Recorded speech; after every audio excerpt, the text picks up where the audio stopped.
Let's keep it up here. Continue on going with college football because the Final Four announced for the Heisman Trophy. I think this is a little juicy as well. We'll start Mhm. with Notre Dame. Notre Dame made one in here. Julian Love, running back, the only non-quarterback making it as a Heisman Trophy finalist. Jeremiah Love is insane. He is very good.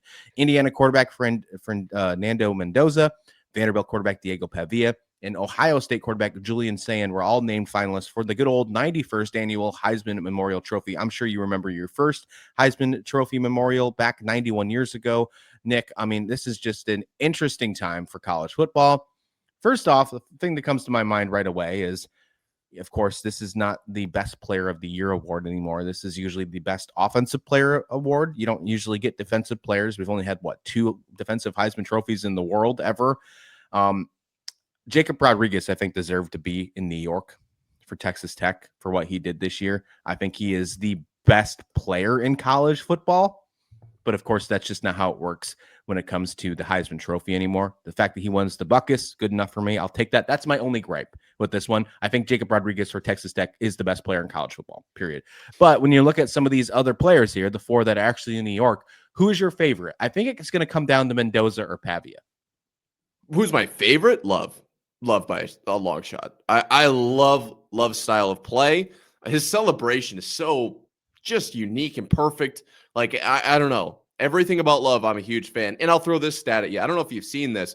A running back has won the Heisman every year, ending in 5. Derrick Henry in 2015, Reggie Bush 2005, Eddie George 1995, Bo Jackson 1985, Archie Griffin 1975, and I can go back for another 4 decades. Wow. Wild wrinkle in there. So I would love to see Love win this for that, for him, for what Notre Dame has been through. As much as they've handled this the wrong way, it does sting for all of those fans. But as far as who do I think will win it, it's hard not to pick Julian Sayin because he's at a huge name like Ohio State. I don't think Indiana's getting the benefit of the doubt because they don't have the market at this time. Like I do think on some level this is a popularity contest. Me personally, I was a big Boise State running back last year. Not I can't think of Ashton what his Genty. name was. Ashton Genty. I was an Ashton Genty guy last season. I felt like it was pretty clear, but that's not what ended up happening. It was kind of a popularity contest there. Fernando Mendoza has had a phenomenal year, but you could definitely point to a few points where it's like I don't know if this is a strong enough case. But if you're asking who I want to win it, it is Jeremiah Love all the way. Yeah, I think that's an interesting stat that every year ending with 5 has been a running back. I did not know that. I mean, he has a strong case. He's fourth in the nation in rushing yards with over 1,300 yards. You know, he's got 18 rushing scores, which is third in the country. He surpassed Jerome Bettis's touchdown record at Notre Dame, something that has been around since 1991 because he had 21 touchdowns this year. I mean, very incredible games. I mean, and he's good. He's very good. He's very Oh, electric. He's exciting. He rushed for over 100 yards 6 times, including a Notre Dame stadium record and season best of 228 and against a win over. It wasn't a cupcake win. It was a win over USC. And, you know, he's got some really good wins on the season. 171 yards against 8 carries against Syracuse, an ACC rival. I guess that relationship's ruined. And then, of course, career high 3 rushing records, 157 against Purdue. I'm going to be honest with you, though. If I'm going on just predicting the vote, I think he finishes third. yeah. I mean, if Genty couldn't win it last season, I just don't see Love winning it. It's a bigger name, it's a bigger brand, but it's not better play necessarily. The only argument is that he's playing tougher opponents, like USC and Navy, Boston College. Like it's not even honestly that much tougher. And against Miami and Texas A&M, 1 touchdown combined and 120 yards. It is what it is. Averaging between those two games, probably around 3.6 ish yards per carry. It's just not really going to turn a lot of heads, especially when you see what Genty did last season, had multiple 6 touchdown games. So I would love for him to win it. I would love for him to walk away with it. But my guess is I don't think Pavia is going to get in. I think as much as I hate the popularity contest, his name is not where it's supposed to be for him to win this. And I don't know if Fernando Mendoza is a big enough name. I'm going to lean Julian Sayin here. I Wow. hate that we're not even talking ball though. That's what sucks. We're literally talking about who has the best brand image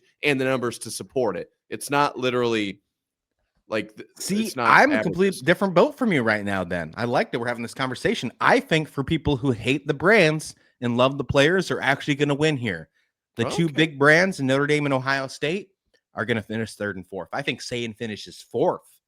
Wow. I'm going to go. Okay. I think Mendoza wins the Heisman. I think I it's hope going to he go to does. Mendoza. And I hope he does. I think Pavia finishes second. I think it goes Mendoza, then Pavia, Indiana, and Vanderbilt as the 1 and 2. Who would have thought in 2025, Indiana, a team that has more losses than any other college football team in the history of college football ever, is the number 1 seed in college football and has the Heisman Trophy winner potentially.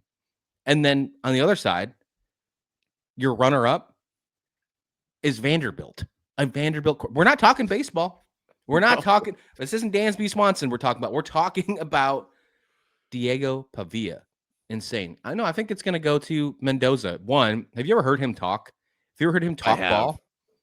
He's Smart. going to be a great quarterback in the NFL because he sounds like he does the prep. It sounds like he does the work behind the scenes, and he is really excited. I was not impressed with him last year when he was with Cal, or 2 years ago, I guess, when he was with Cal. I didn't think he was anything to really write home about. I didn't think like, oh man, this is the guy that you have to get in the transfer portal. Like this is just when he went to Indiana, I was like, okay, well, I guess that's just a Big Ten pickup. We'll see how it goes. I wasn't really thinking much about Indiana out there. Honestly, I was more comparing Indiana to Rutgers than I was comparing Indiana to Ohio State after them signing Mendoza. Obviously, Signetti obviously helps that conversation. But what he has done over the last couple of years and the growth that he has done at Indiana is super impressive, and he's going to be really fun to watch on Sundays, as long as he doesn't go to the Jets, because that's where people go to die.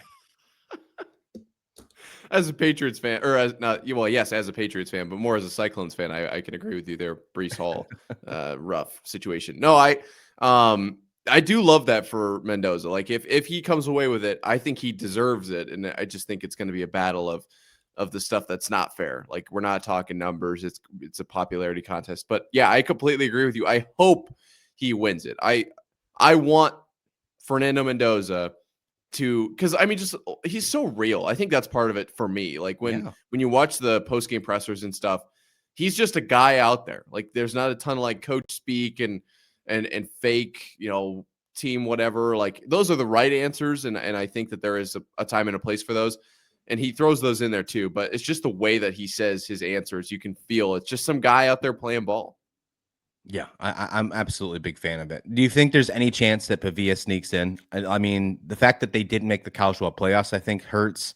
I will say, if you're a fan, if you're a writer and you're sick of all the drama, if you're sick of the Notre Dame drama, if you're sick of the fact of them talking about BYU not making it, or Alabama that should have not made it, and of course Notre Dame drama, Vanderbilt not making it, although they think they had a strong case. Head coach Clark Lee was like, "I'm not mad. We were a 10-2 SEC team." He kind of stood his ground and said, look, that's just the way it fell this year. If you would have told me at the beginning of the season that a 10-2 SEC team wouldn't make the college football playoffs, I would have thought you're crazy. But that's just the way it was. We can only blame ourselves. We lost 2 football games. That is the way a head coach is supposed to talk moving forward. If I'm a recruit and I'm thinking about going to Vanderbilt, and that's what I heard from a guy that just got an extension at a team like Vanderbilt, who was a team that was hardly winning any games just 4 years ago, I want to play for that guy. So if you're a writer or a voter that is sick of that drama and you're stuck between maybe 2 players right here, and you see that name Vanderbilt, you might lean towards picking Pavia. I mean, I love the perspective there. I love the theory, but I've seen enough AP voters ballots to, I mean, remember the whole UCF or USF debacle we were dealing with earlier this season?